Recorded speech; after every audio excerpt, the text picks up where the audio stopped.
Welcome today to our Culture is a Contact Sport virtual boardroom that is being facilitated by HR Recruit and Zaheera Mukadam. My name's Jo Thompson and I'm a consultant for HR Recruit. I'm joined today by Zaheera, who will introduce herself shortly. This event is a practical science-based session for leaders ready to turn culture from a concept into daily action, building real cultural competence, connection and confidence in every interaction. If you've got any burning questions during the session, please put them into the chat box facility and we'll cover them as we go along. I'm now going to hand you over to Zaheera, who will introduce herself and start the event. Thank you. Thanks, Jo. Can I just check, can we see my screen? Yeah, I can see your screen, yeah. Amazing, perfect. So hi everyone. As Jo said, this session is called Culture is a Contact Sport.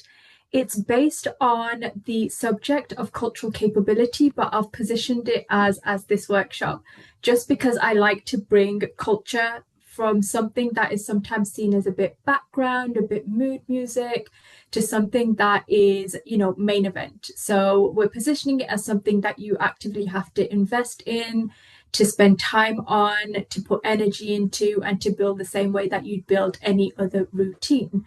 A little bit about me. I am an inclusive cultures consultant. I have over 20 years experience in all aspects of working in a people team. So everything from recruitment, learning and development, diversity, equity and inclusion.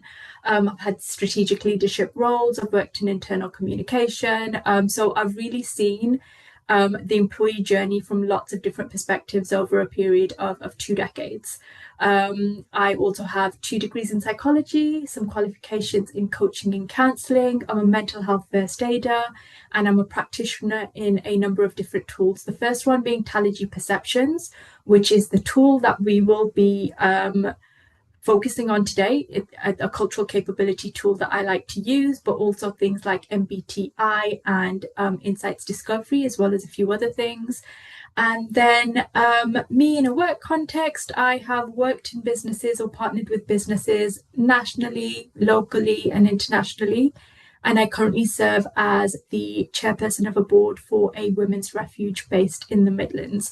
So I've pretty much been involved in people and culture for my entire adult working life. If we look at culture, if we get stuck in, look at what culture actually is, I think often when people hear the word culture, they think about race or ethnicity. And this session is really about taking that wider and making it clear that culture is about so much more. It includes background, how you brought up, your education, your age, your ability, gender, sexuality, so many things that make up culture or cultures, because you're never just part of one culture. And this approach is also really useful because it looks at everyone. I think often with some DEI work, not all of it, because there's some really great work out there, but some DEI work can make certain parts of our communities feel unseen. And this really takes a step back and it makes sure that everyone feels seen and feels that they can benefit from a culturally capable workplace. So it's all about fairness, respect, inclusion for everyone, no matter how similar or different they might be. It's about building stronger, people-centered, collaborative workplaces where ideas and innovation can flow. So that's the positioning. That's where we're going in terms of what we're aiming to do with this concept of cultural capability. So why it matters, another little nod to the sort of sporting theme is that culture is a muscle, it's not a mood. Unless you're actively looking to focus on it, you won't see the benefits. And it really matters now because of everything that's going on right now. So we currently have 5 generations sharing a workplace. We've got all the information you could possibly want whenever you could possibly want it. But what that means is you actually only see more of what you already like. Just because the information's there doesn't mean that it's in your sphere of day to day.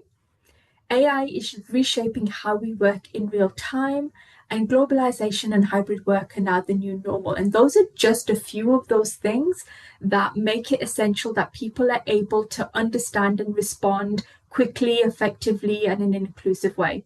That means we need stronger critical thinking and stronger cultural competence to be able to navigate change, connect meaningfully, and work smarter together. And then just some figures. So again, to prove that this really is worthwhile when you start to look at the bottom line, inclusive cultures and diverse workplaces have been linked to many things in a number of different studies. So one of those studies found that there's 19% higher innovation revenue in organizations that are more culturally diverse and more inclusive. There is a 21% productivity boost. Retention of employees. Employees stay on average 4 years longer in inclusive organizations. And then the flip side of that, if you're having to recruit more than you'd want to, because some recruitment is beneficial for an organization, but if you're having to recruit more than you would want to, on average, according to a study by Ballard's, that could cost up to £30,000 per employee for £30,000 per employee in the UK. And there's a question asking if we can provide the sources for the stats. Absolutely, that's something that we can send over to you. Off the top of my head, the £30,000 is from Ballard's, and the 19% and the 21% is from McKinsey, but we will absolutely get those sources across to you. So let's start to look at the framework. So the cultural capability framework is based on, like I said, a tool by Talergy. They call it their perceptions tool. And it's based on 3 main touch points. So your ability to connect, your ability to understand, and your ability to take action. And alongside those 3 touch points, you've got 6 behaviors. So your empathy, relationship building, learning orientation, open-mindedness, composure, and flexibility. And those are the things that we're going to touch on really top line in this next sort of 45 minutes or so. And then what the Talergy Perceptions tool does, it's like any psychometric, you answer a bunch of questions and you get a personalized report that shows where your strengths are and where potentially your stretch areas are in terms of developing these 6 skills. Everyone has them. It's just the degree to which you feel comfortable in bringing them to the forefront if you need to. So before we get into this, I will say in my introduction, I said I had spent a stint of time, quite a big chunk of my career in learning and development, which means I love a little bit of interaction. So I understand that a lot of the times when you attend webinars, it's on in the background whilst you're doing other things. But if you are, actively participating, if you are present and if you're able, I would love to get some responses from you. Just type into the chat box and we'll have a look at where we are at different points in the session. So let's get stuck in. If we look at one of the first touch points, the first touch point is about connecting.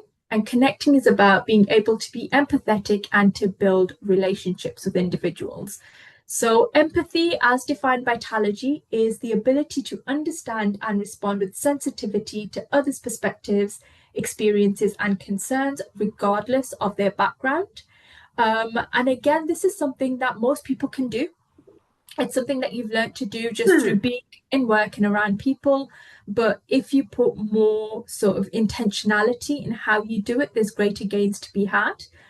So I am going to present you with an exercise called Empathy in Action. And I have presented 3 perspectives on the screen. We've got Rashida, Tom, and Mandy. And what I would like for you to do is pick one. You don't need to do all 3. Pick one and have a think about what that person could be feeling at that point in time. So if you want to type your answers into the chat box, that would be amazing. If you just want to have a think and be reflective, that would be good also. And I'll just give you a couple of minutes to have a think, and then we will break this down.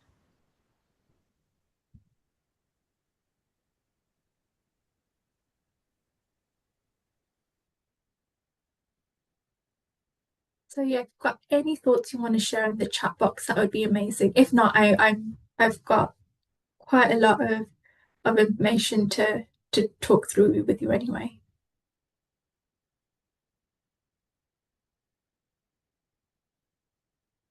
Okay, so I'll give Karen typing if you're typing, but I will start to talk through some of them. So the first one is Rashida Ali. Rashida Ali and her colleague Louise Reynolds both had the same medical procedure. We've got one there. Louise was back to work within 5 days. Rashida is still recovering 3 weeks later. So that as a starting point for Rashida. Um, there could be some guilt. The word guilt has just popped up. There could be some guilt there. Rashida might feel perfect. Thank you so much. Rashida might be feeling some pressure to return to work sooner. Depending on how widely this is understood, she might feel that people don't trust her. We've got Rashida guilty, frustrated. So there could be a lot of things that could be happening for Rashida. And from an empathy perspective, it's important to understand that that might be her starting point, and it's important to understand that people behave differently if they're feeling some of those things. So they might behave differently to normal if they're feeling guilty. They might behave differently to normal if they're feeling defensive. So they could be straight away just someone's experience of something could lead for the conversation to take a different route than you might expect for it to take. They're all coming in now, which is brilliant. Let's move quickly to Tom. Tom is a reliable, resilient team member and is struggling with his mental health. He doesn't want his colleagues to know about this yet. So straight away, we've got Tom, we've got shame, stigma, which we know are big things in the mental health space.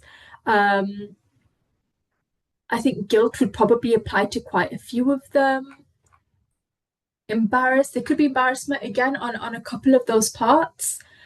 So again, it's about having empathy for what their starting point is, not where I think often managers have a starting point of where they need the conversation to go. Do you need Rashida back at work?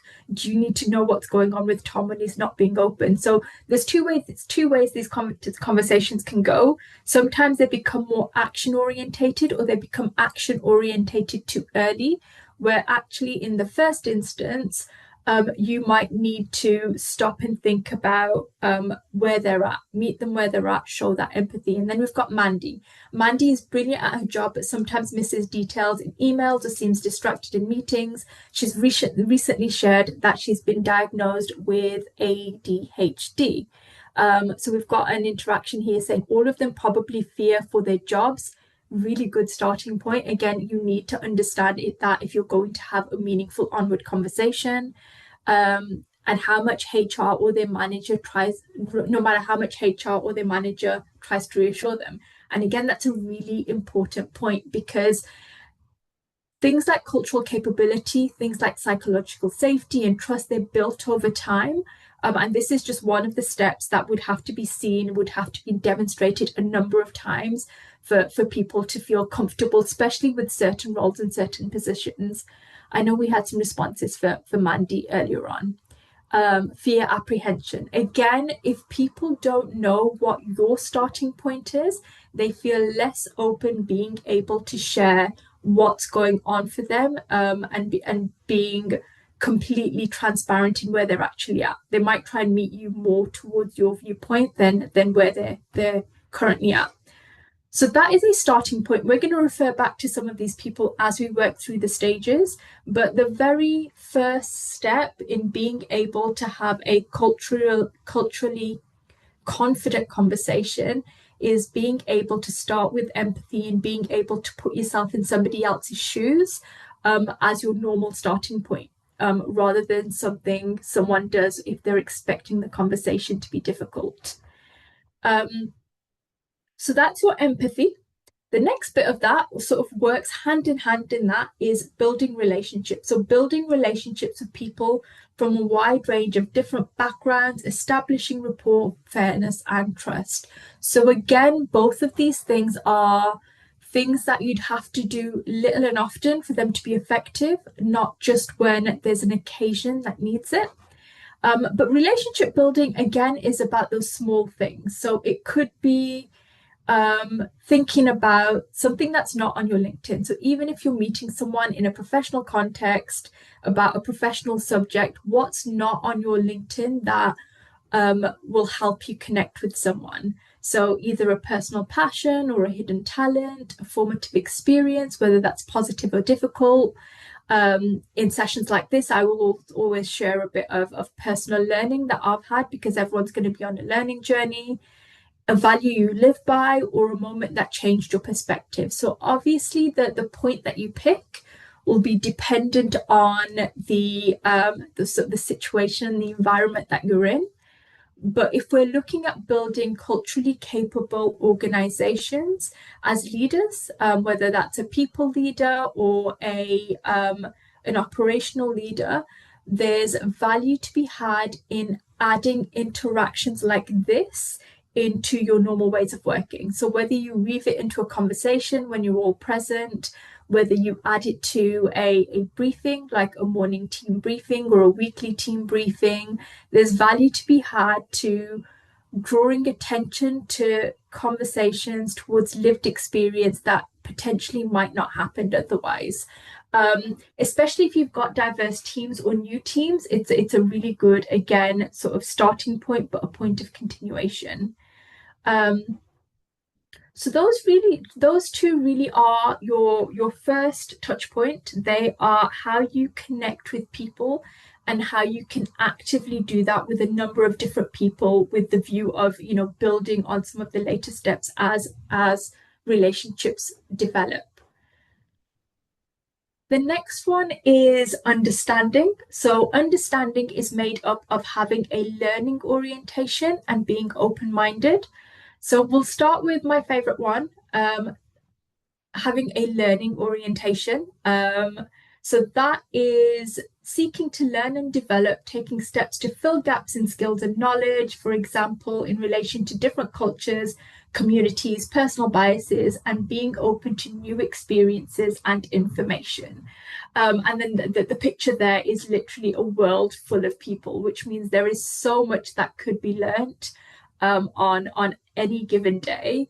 And a question I get asked often when I'm doing sessions like this or sessions on intersectionality is, how do you know where to start?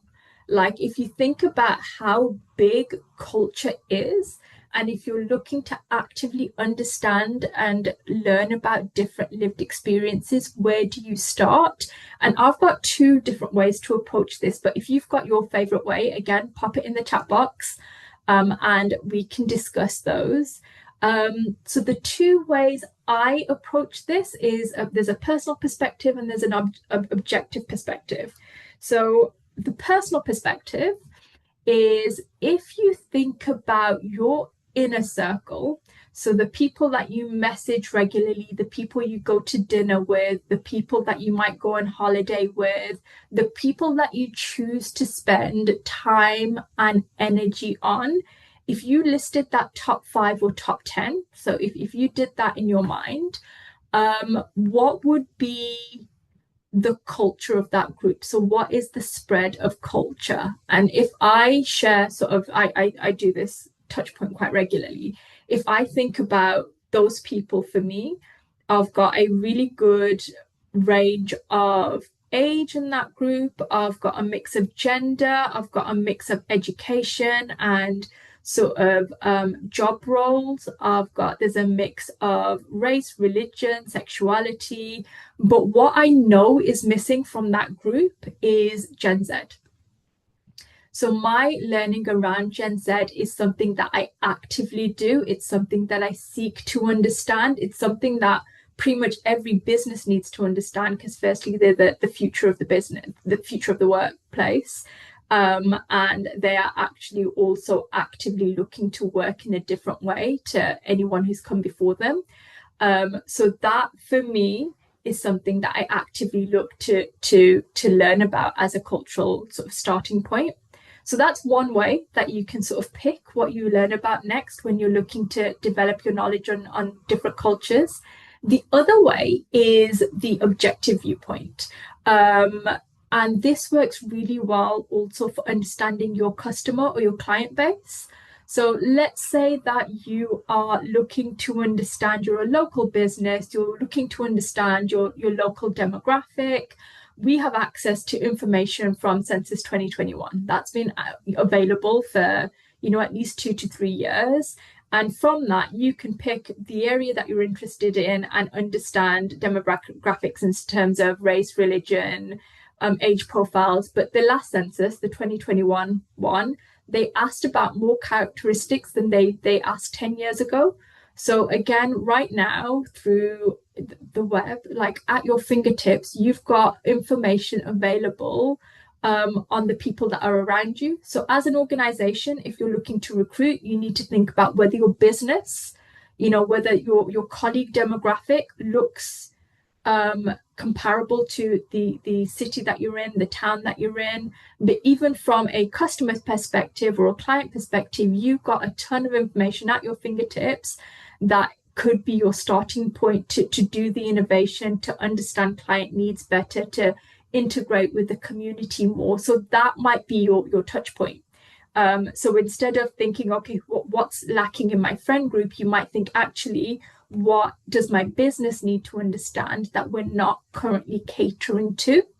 So that would be my starting point. When there's a world of learning that you could do, start with the thing that would give you the most value, either from a work perspective or an individual perspective, or from a business perspective when you're looking at sort of clients and revenue and productivity and innovation and things like that.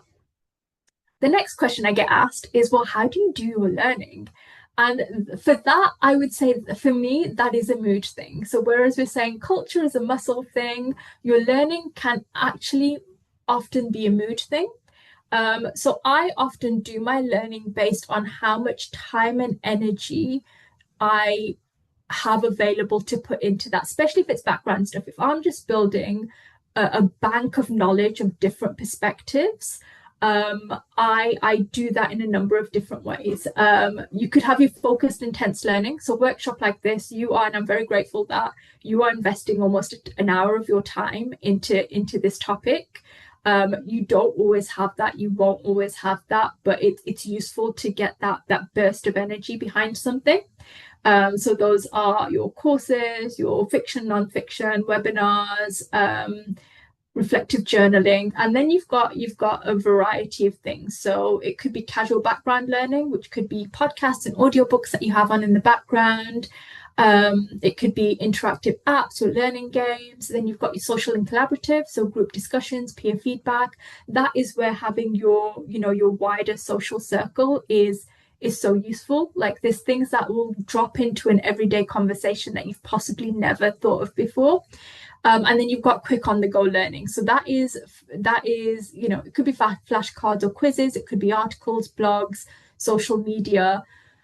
What I would say is usually for effective learning, if you go for, especially on a topic like this, if you go from your focused and quite intensive learning, something like this, find some quick on the go things to keep the learning active. So whether that's like following different people on social media, or whether that is signing up to a blog or things like that, things that will just keep it on your radar, but don't necessarily take lots of like time and attention when it's not realistic for you. So if I go back to like potentially different perspectives, if we go back to the people at the beginning, I know from articles and blogs and social media that in addition to everything we said about Rashida, so Rashida, if you remember, was the lady that had a procedure and she was still ill 2 weeks later. I know through a range of articles and like my social media that it's a known outcome that women from South Asian and Black women have worse medical outcomes than Caucasian women. So it could just be that the standard of care that she received led to her having a worse outcome, and that's leading to her having a longer recovery period. We know through data and statistics that men face more stigma around their mental health than women do, that suicide is the biggest killer of men under 40, and that actually still in 2025 men on average have a shorter lifespan. So we know that there's a background there where we need to pay particular time and attention to what is going on for Tom. And then Mandy, we know that although neurodivergence is spoke about a lot more, reasonable adjustments are not made at a in a way sometimes that are actually helpful. It can become a bit tick boxy. So again, you need the empathy that we had at the beginning, but you need that learning orientation and you need that understanding to make those interactions more meaningful and get the inclusion, get the psychological safety that you want to get from those three individuals. Um, and a lot of that isn't going to come all in one go. It's something that's going to come sort of as and when you experience different people and different perspectives. Um, so that in a nutshell is your learning orientation. And then we move that into open-mindedness. So that was quite intense. We're going to move into something a little bit lighter. Open-mindedness is similar to empathy because it's about taking a step back and thinking about the other person. But open-mindedness is more about sometimes when your perspectives differ and how you work with that. So open-mindedness, as defined by Talergy, is being respectful and non-judgmental when dealing with others, avoiding assumptions and preconceptions, and treating each other and treating each individual and situation separately. So be present in that moment that you're in and think about what's happening for that person in that situation. So I've got a little clip for you, and we're going to do another little interactive piece. So this is, you may have seen it if you watch the Oscars, you may have seen this. This is Adrian Brody, and he's just won an Oscar for Best Actor for his role in The Brutalist. Now I'm going to play a clip. It's only a few seconds. I'll talk you through it the first time, and then I'll keep quiet for the second time that I play it. So that's him. He's walking towards the stage. He's realized he's chewing gum, turns around. This lady that comes running up is his partner, Georgina. He throws the gum. She catches the gum, and he goes on stage to collect his award. Now I'm going to play that again and keep quiet.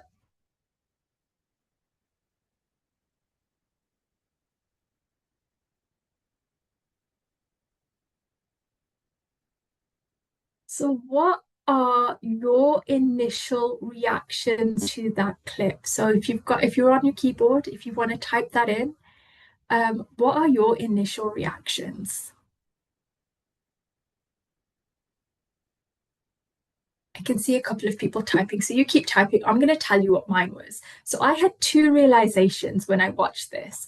The first one was that I was the person winning the Oscar, so major main character syndrome happening there. I wasn't Georgina, I was Adrian. I was collecting the Oscar. And the second thing I realized was that as much as I am a feminist, I'm a bigger introvert than I am a feminist because I would have just swallowed the gum. Like that whole scene was so big for me. But that was my initial gut reaction. So we've got loads of these. I love this bit. I'd have swallowed it. So yeah, Marianne agrees with me. Yes, so many people like it's fine. He looks happy, which again, absolutely, he looks happy. Um, a supportive relationship, absolutely.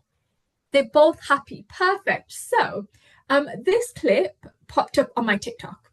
And as with most social media, when you go to the comments at the top are usually the comments that are most in line with you based on your interactions with social media. If you keep scrolling, and I mean you have to scroll, if you keep scrolling, you will see a number of different perspectives. We've seen some here. So what I would like for you to do is we're doing this open-mindedness exercise. I have got a number of personas on this screen. What I would like you to do is pick a point of difference. So I'm not saying pick a person because this isn't about perpetuating stereotypes, but pick a point of difference and see if you can come up with a different perspective to the perspective that you had, which I know is a little bit harder on the spot, but we'll see what we come up with. And then I'll show you some of what I saw on the comments when I scrolled. That's okay, thank you.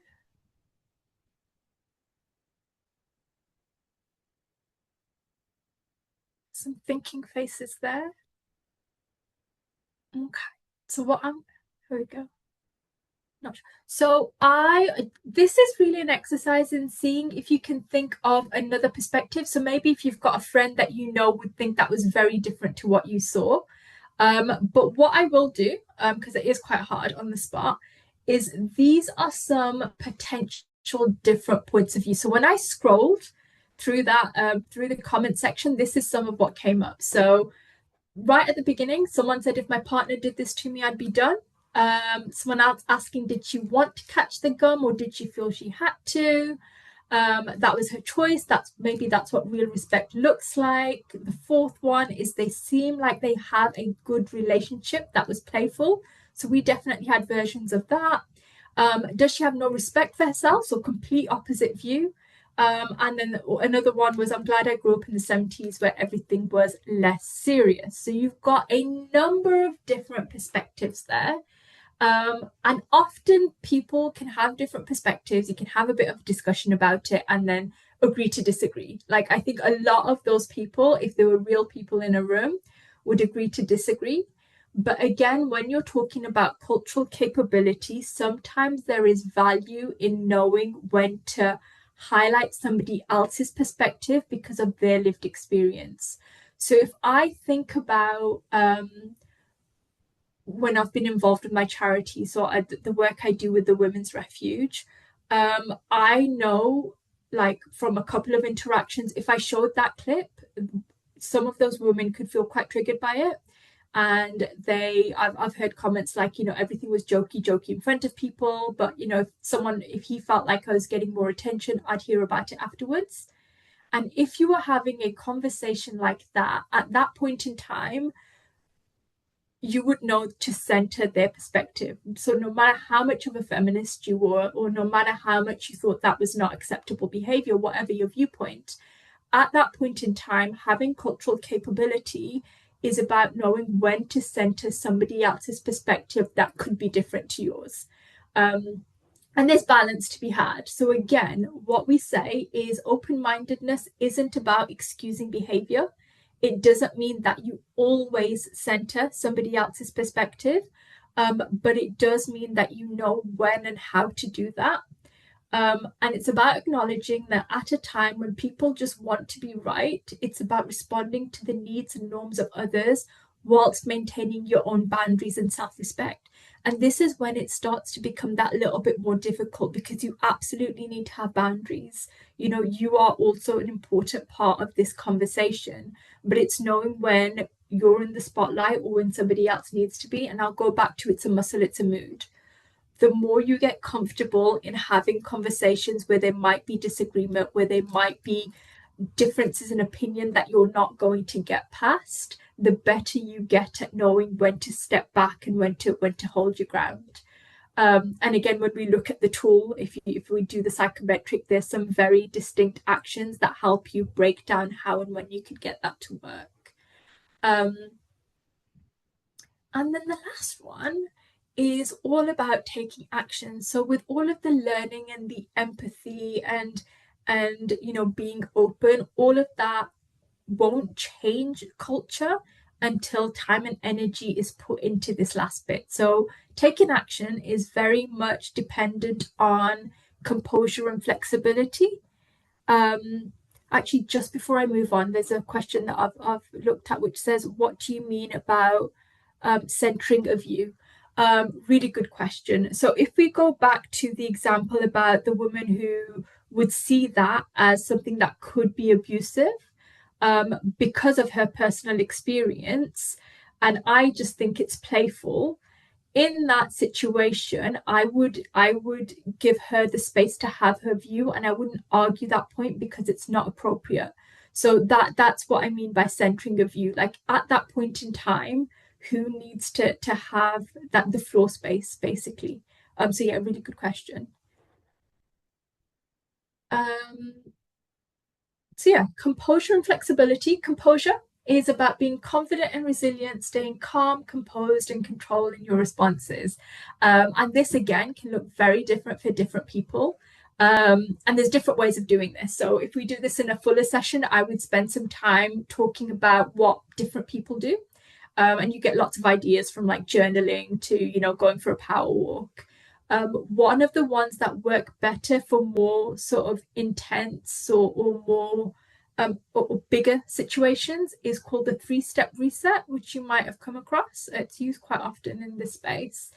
And that basically means is if you're in a situation where you've got maybe differing perspectives, you've built a relationship, you're feeling empathetic towards them, you've got some good knowledge on that subject and you're being open-minded, but you're still at a point of not being able to move forward, then that's where your three-step reset would come into play. So first one is pause. So you stop and reflect. You don't take a step back. So that could be take a breath. That could be just pause the conversation.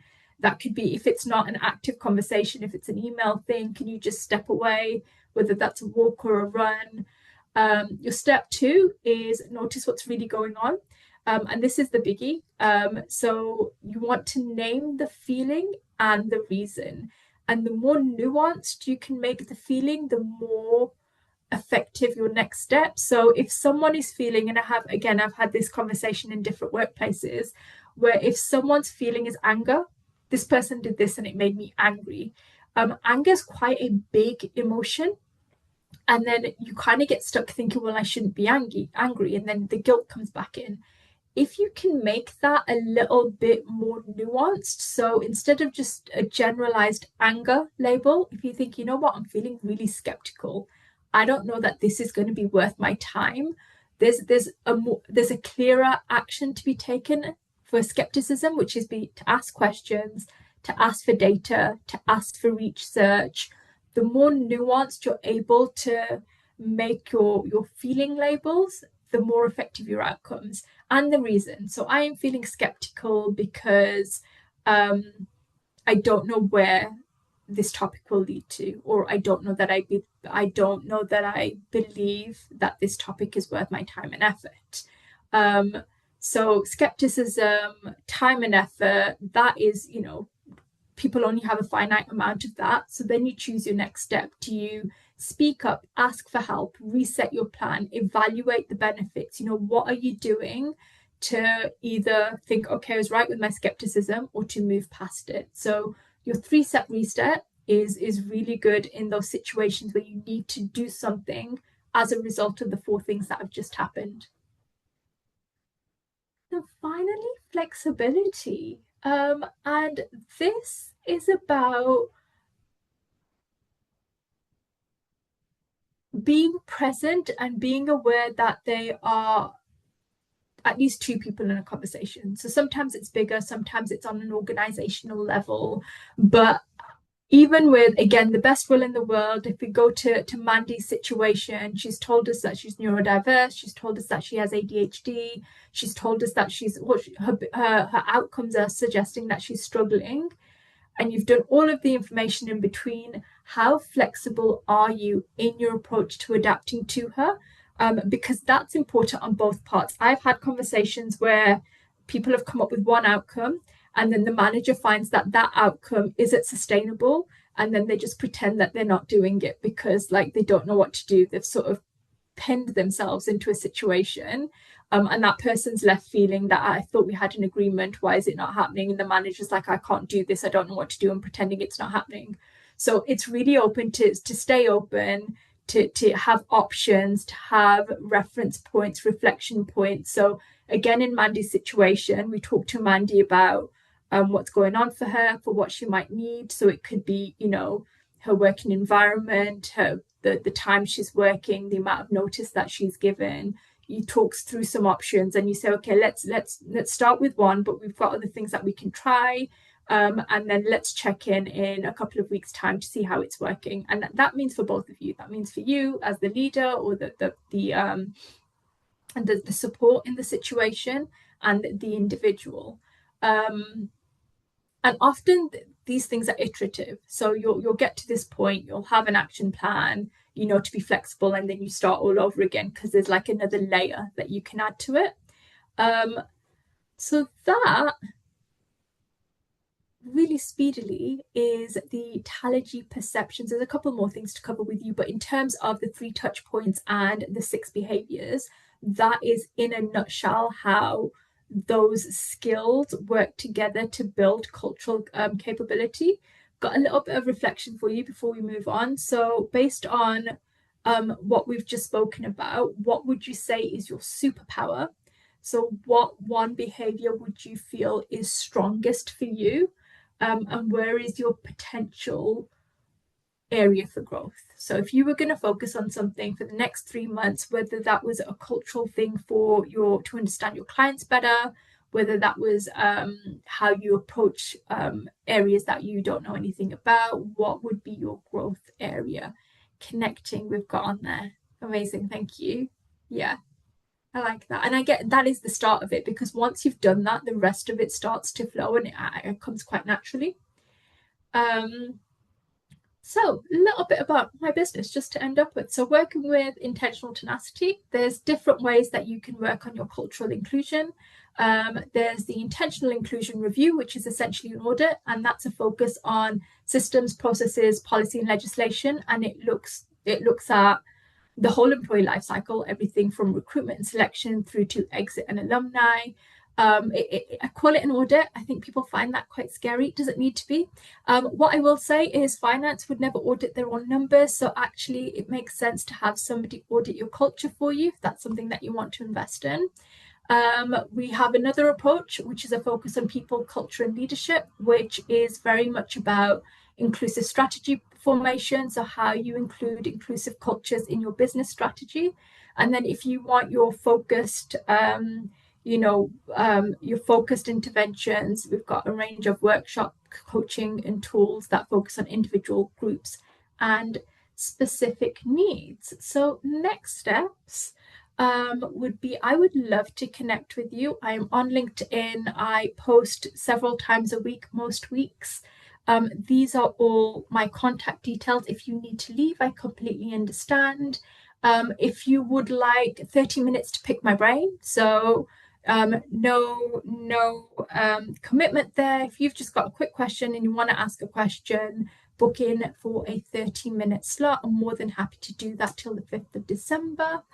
And yeah, that is me. That is cultural capability. I want to thank you all so much for your time and for the last 45 minutes of your time. And I'm going to hand back over to Joe.